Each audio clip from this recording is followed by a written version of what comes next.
Our drive home had officially begun. Thanks to Christina, we were very strategic with our stops as we headed east.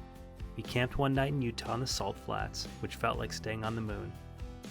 We also visited Wasatch Brewing, the home of one of our favorite beer discoveries of the whole trip, a Jalapeno Cream Ale. Next stop was Colorado, and since we were driving through Denver, we had to check the calendar for Red Rocks, our favorite music venue. Sure enough, Nathaniel Rateliff and the Night Sweats were playing. Bingo. We couldn't resist. Next up was Kansas for a few days with our old friend John. We had lived together in Boston, and after our lease ended, he had moved back to Kansas, where he was originally from.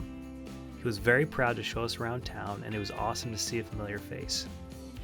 He even gave us a tour of his childhood home and introduced us to his parents. The first night, we did a harvest host and stayed at Shiloh Vineyard in Waukene, Kansas, way out in the middle of nowhere. Seeing the sheep roam the land made it feel like home. Tina made fast friends with a donkey, and he wouldn't leave us alone for the rest of our stay. Always great to have furry friends around.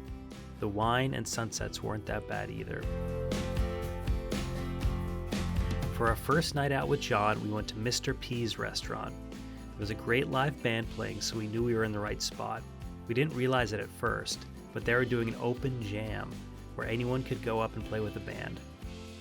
Somehow we convinced Christina to go up, and she brought the house down. She had the whole place singing along to Bobby McGee. I still can't believe we got her up on stage. She must have had a beer or two. The next night we went to Jack Stack Barbecue, a Kansas City staple.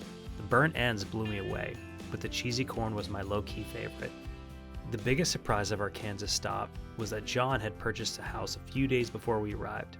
We were so glad we could be there to celebrate it with him. Congrats, man.